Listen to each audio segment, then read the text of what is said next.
the truth. Come on now. We'll see who's on the play here. I think that's actually really important in this matchup, too. Yeah, if Lundquist is on the play, then game one can be acceptable. He's still probably an underdog to win, but not by that much. If he's on the draw game one, it's a big issue. Well, to answer that question very quickly, he starts off with a Temple of Deceit, and we are underway here in round number 5 of action. Job will take a draw step. Job also borrowed my mountains for this tournament, so now I'm going to see exactly how careful he is while he's shuffling. Now, see, this is nice. See, there's an underlying theme to the matchup. Little extra stress on my side. Now, those are Christopher Rush mountains, correct? Am I right about that? I believe Daniel Frazier is the artist. My apologies. I had a feeling you would know. Not 100%. If you could get those signed, would you? No. No? Untouched? Untouched. All right. Founder Cheat Denizen will start things off. How about another one? How about a Frenzy Goblin? How about some beatdowns for 3? 3 copies of Bioplate in Lundquist's list. But it looks like a hand of Jason's Ingenuity, Thoughtseize, and lands. Yeah, boy, he is land heavy. He's got to cast a Thoughtseize into this board, too. Take a look at Job's hand. You got a Wild Slash, a Mardu Scott, a Rabble Master, and a Mountain. Pretty good hand there for John. Absolutely. I mean, Ben almost has to take the Rabble Master out of his hand, but Mardu Scout with the ability to leave up Wild Slash or activate Frenzied Goblin. It's a tough mixture of cards for Lundquist to overcome. Like Mono Red as a choice in this format. I just don't think that players are fully prepared for it yet.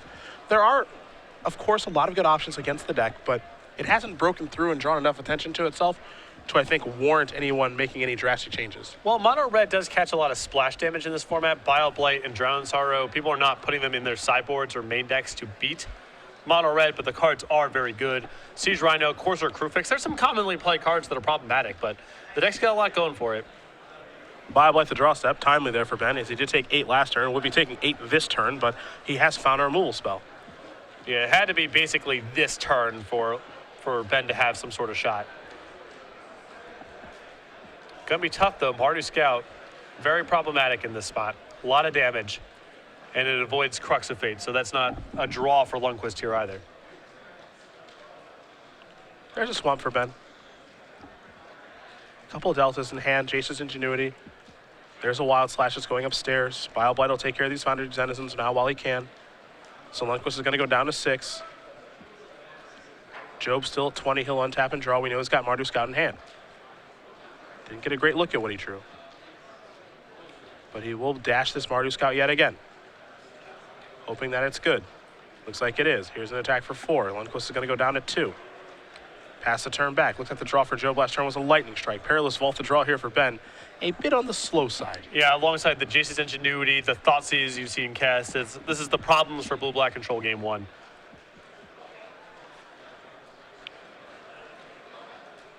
There's Mardu Scout.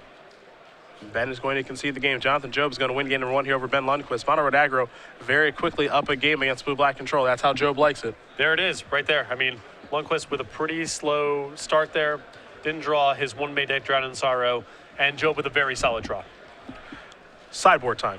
We'll turn our attention this way. We will start with Ben Lundquist, which you have in front of you. A Dark Betrayal, a Thoughtseize, a Disable Stroke, 3 copies of Negate, a Grind Clock, a Farika's Cure, a Bioblade, Drown in Sorrow, 2 copies of Doomweight Giants, a Crux of Fate, a Tassiker, and a Treasure Cruise. I think bringing in another Crux of Fate is fine. I think the Tassiker is very good here. It's just very big. 2 copies of Doomweight Giant, another Drown in Sorrow, another Bioblight, and another Farika's Cure. All big upgrades. Other side here for Job.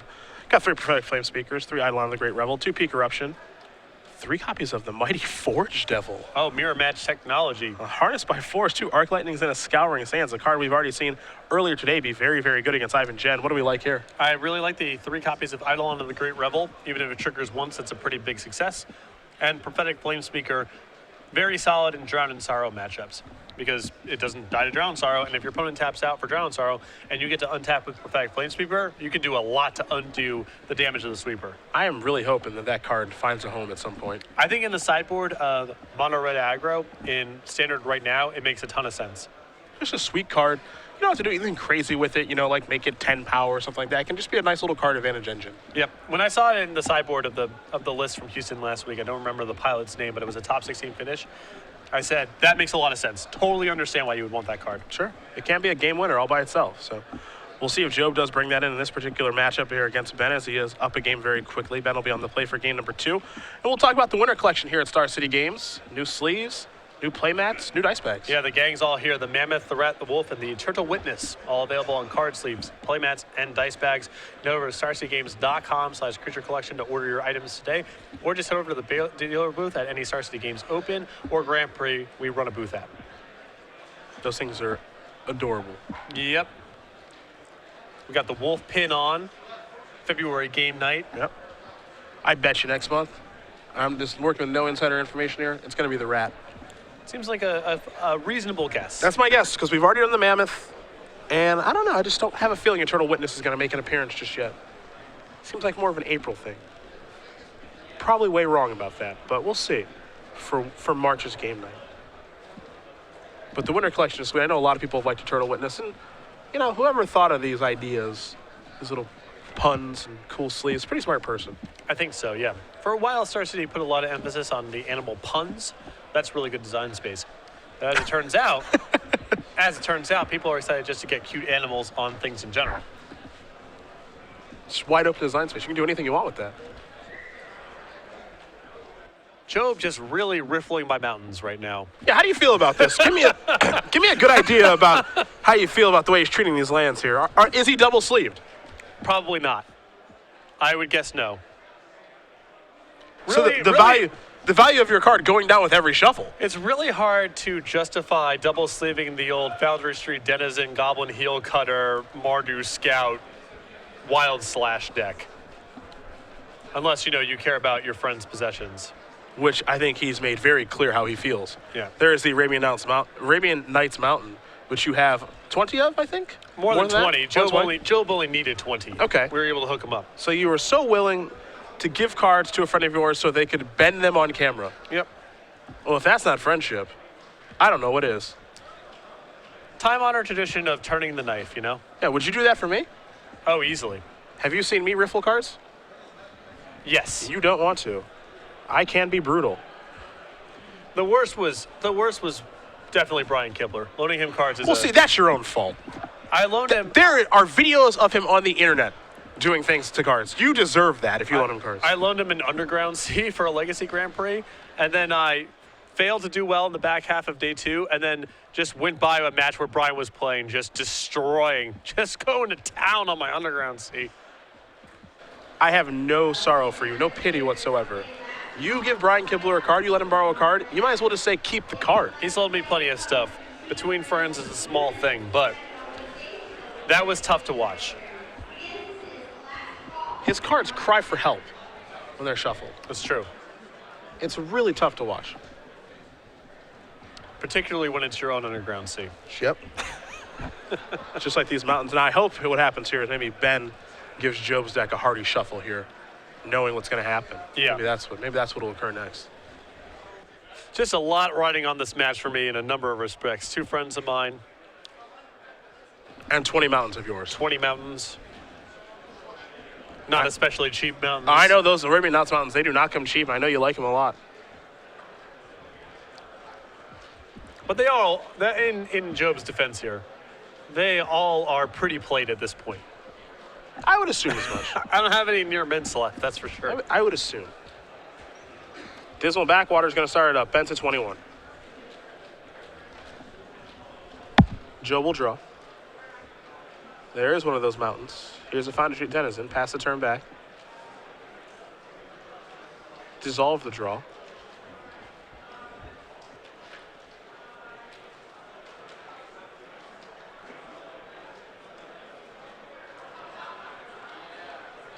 Trying to figure out how does he want to time all these comes into play tap lands. Hand's got Bile-Blight and Dissolve, so this is pretty complicated. There's Urborg. Kick it over. Take a draw, Will Job. I think he may have needed that money. I think he may have kept the one lander. Yeah, that looks like land number 2. Yep.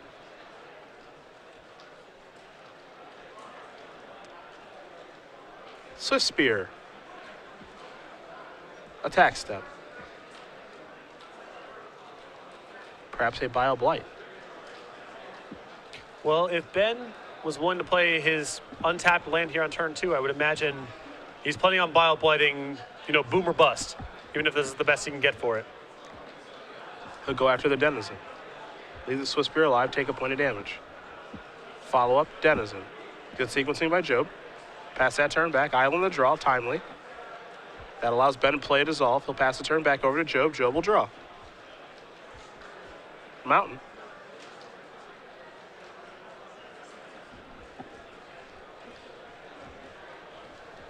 Can't forget, Jonathan Job is a former Legacy Open champion. We were in Vegas a few years ago during 2012.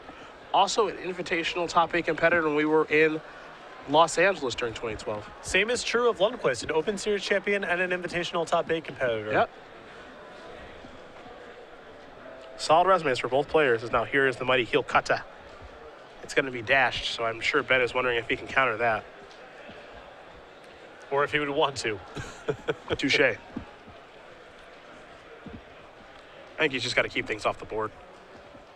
Blue-black control is so much worse in these kind of matchups than something like Sultai because it's hard for Ben to play to the board. The only real card that these decks typically have to improve the mono-red matchup is Jurabai Merclorker. That card is really powerful. Ben with 0 copies in his list. Ben will dissolve that. Take a look at the top card. It goes to the bottom very quickly. Here's an attack for 2. Lundquist down to 18. So at 18 life going to his 4th turn, can't be too unhappy, I think. This is not bad, but there's still pressure on him to find one of his power cards.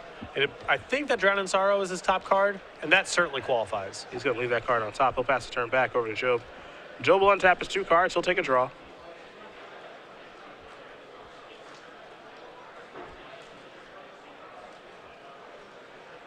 Prophetic Flame Speaker in hand. Let's see what this will be. It is the Flame Speaker. Ben wants to take a look at that one too. We'll do the same. And if I'm correct in that the card left on top was Drown in Sorrow, this sets up a very nice turn here for Lundquist to Hero's Downfall, the Flame Speaker, untap, Drown in Sorrow away everything. Still needs to find a thing to do, but at that point, even Jace's Ingenuity or Dig Through Time represent big draws. There's the Drown. Everything's going away. Top card stays on top. Ben going to figure out what land to play. He'll go with the Swamp. Last card in his hand is a Temple of Deceit. Pass that turn back over to Job. Stoke the Flames to draw. Yeah, Ben left on top. Then he wants to save that Scry land for somewhere else down the line. Doomwake Giant. Hoodalally. Yeah, just how he drew it up. Comes in, takes care of 1 toughness creature. See you later. Tough to see. Tough to watch. Ben's last card is a Temple. Leaves the card on top, pass the turn back. Lightning Strike's going upstairs. Joe's going to try to burn him out. Put him down to 12. Not impossible with Lundquist with no cards in hand, but definitely not easy. Well, can't forget, Ben kept his top card on top. Here's an attack for forward. Joe goes down to 16. Ben tapping some mana here for something in the main phase. Tassiger. Well, he's making this look easy. 4/5s are really good against mono red. Once they get into play, they're really sweet. You don't say. Cards that can't be hit by Stoke the Flames. Wild Slash going upstairs. Ben's down to 10. Job will draw. There is a Mighty Frenzied Goblin. Nice. Time for a Tasker activation. Island and Vile Blight. Well, how about that? Take a draw. You like blighting this out of the way just so we can go do it in 2 turns? I like 16 to 8 to 0. He'll attack this way instead. Job will not block, so he's at 8. Can play Delta if he'd like. There is the blue to Delta. Pass the turn back over to Job. Job will draw. Mountain. Final land number 4 for that Stoke the Flames. That'll come down.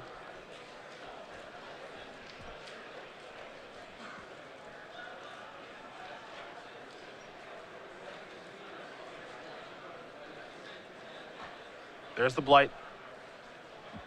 Activate the Tassiger. Doomwake or Vile Blight. Those are the options. Job says I will select neither one. Pack it up. Let's do a third one, shall we? Well, that actually is some valuable information there for Job. Insofar as I don't think he would play around just the 1 Doomwake Giant very hard, but seeing 2 in the sideboard means, Ben's a lot more likely to have it. All information is pretty good information. Yeah, so.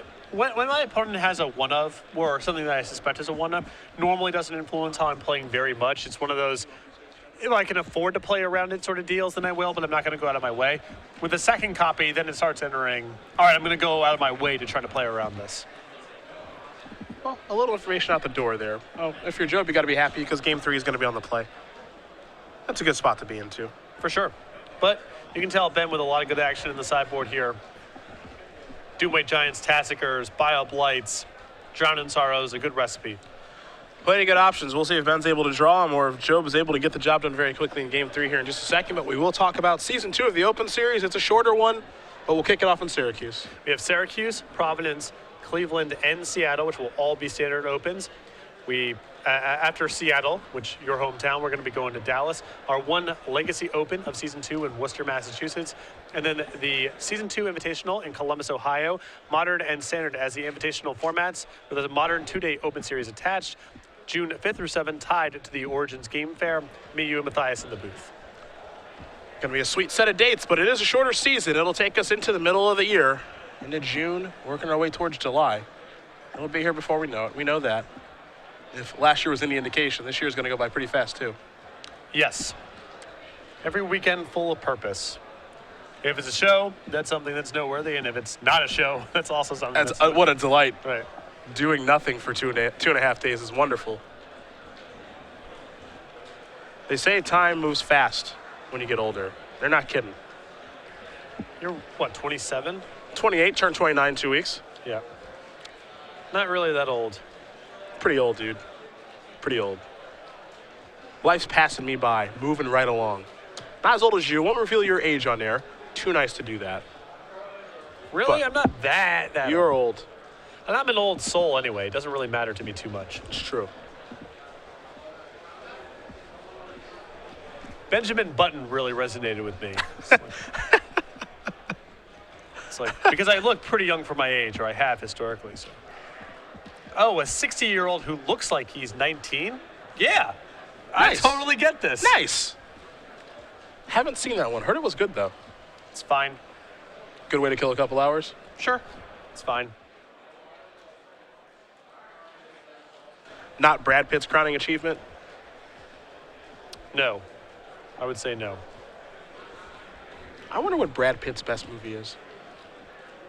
He was pretty awesome in Fight Club. I think that's a fine choice. Did do some good work there. I'm a big fan of the Ocean series. Even though it's not his movie, I like the work he did in those. And I've heard the Button movie also good. Inglourious Bastards, a fine choice. Another solid. Another good solid. performance. There's a movie recently with him driving around in a tank. Fury, I believe. Watched it on the airplane, and it was fine. Yeah. Fire Drink Crusader. That's going to start things off here. One of your favorites. Fire Drink Crusader? You love this card. You were always trying to get people to play this card. Well, I mean, I won a PTQ with Jackal Pup, so this thing to me is just cheating. Like, I can't even believe this is a card they let you play with. You absolutely love this thing. Every set every set of a new block, R&D just makes some rare little beater that's attractive for these kind of decks. And I just couldn't be happier. Mardu Scout's getting dashed in. It's an attack for 5 on turn number 2. Lundquist is already down to 15. Like, are you kidding me with this card? Who even cares if Joe wins? I don't care at all. I would already feel like I won. I find it very compelling if you're supposed to dash or if you're supposed to play it there. Well, this game, Job is going to just be trying to work around Drown in Sorrow as much as he possibly can. On the play, he's got a really good shot of winning the game as long as he doesn't get crushed by Drown in Sorrow and or Bile Blight. So all of his plays are going to be through that paradigm. Avoid losing to those cards. Despise. A Satyr, a Scout, a Frenzied Goblin, along with Lightning Strike and a Mountain here for Job. For example, you might see him just dump mana into Fire Drinker Satyr next turn. Let's say the Scout gets selected out of this hand. I think it's reasonable for Job to go attack you, pump, and play Frenzy Goblin after combat. That way, Drown in Sorrow, you still have some stuff left over your hand, and Bioplate's only killing one thing. Well, Job will draw a card. Or you just draw, is that Goblin Realm Master? I think so. You can just do that too. Well, you still got to worry yourself with Drown in Sorrow, though. Yep, but you at least have some things left over in the chamber. So I like this way better because if he gets drowned now, I like having Rebel Master in the chamber. Sure. That's what I like. Because then you get a Goblin with it, then Ben Heroes Downfalls the Rebel Master, and you still have something left on the table. This is a fine play. The risk here is that just regular removal spells and dissolves are much more powerful against this line of play. Absolutely. Because your hand's clogged with an expensive spell now. Ben will pass. This is the safe play. I still think it's fine.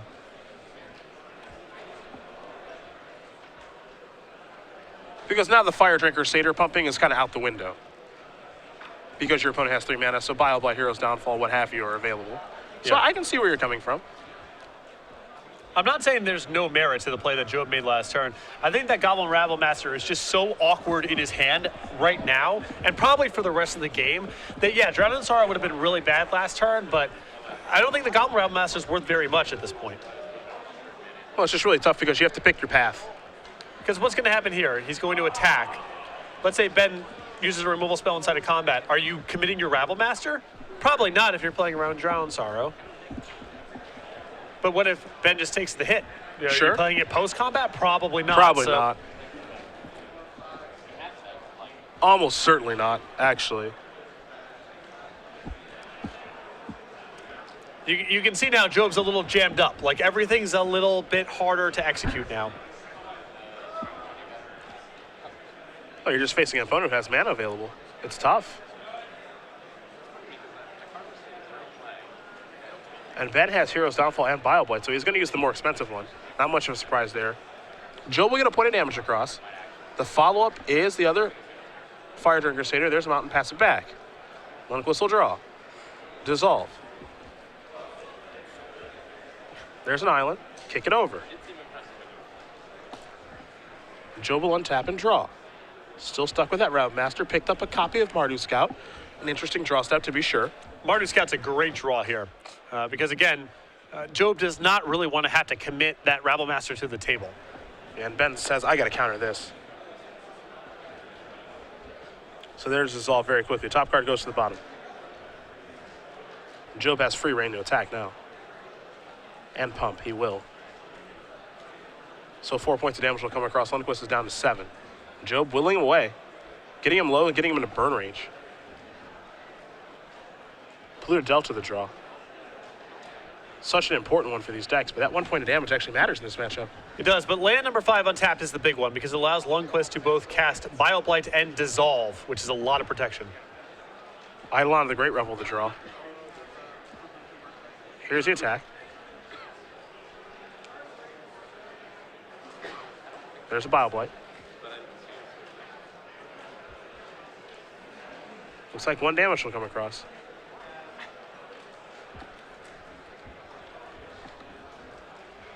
I understand, Ben Lundquist has been here many times before in these types of situations, as here's Lightning Strike going upstairs. I like Job leading off with that spell a lot. Yep. That's a really, really good play. This is a huge deal now if that Eidolon sticks. Yeah, that's a really smart play. Eidolon's a bigger problem than the burn spell. There's the Eidolon, pass turn back. Smart play by Job. Ben will draw. But Ben needs to scry so desperately there. And if that Lightning Strike resolves, you might be saying at home, well, why doesn't Ben just wait for the second spell? There might not be a second spell. Yep. Job might just say go. Yep. Strand the Dissolve in hand. Mountain the draw to go along with the Rabble Master. The question now is, will he commit the Rabble Master to the table?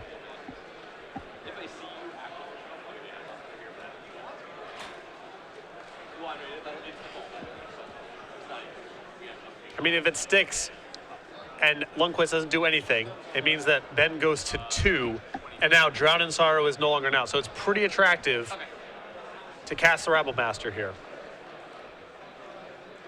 Looks like he will. Goblin Rabble Master. Ben will look at his grip. Dissolve and a Delta. Dissolve. Job looks like he's remembered his trigger with his Eidolon. That'll put him down to 4. Take a look. Top card to the bottom. So now Lundquist needs to find exactly Crux of Fate or something similar. Doomwake. Can't be a cheap spell. I did not get a great look at that draw. He's going to extend the hand. Wasn't what he was looking for. Jonathan Job going to win this game and match here over Ben Lundquist. Mono Red Aggro will take care of blue-black control. Job moves on to 4-1. And you can see the card that it looks like Lundquist set to the bottom there was Silence the Believers, or some number of turns ago was set to the bottom, and Silence the Believers would have been perfect in that spot, would have killed both creatures without triggering Eidolon. Now, Lundquist needs a ton of help from there. He's at 1, no cards in hand, basically, against a mono red aggro player. Pretty unlikely he wins under any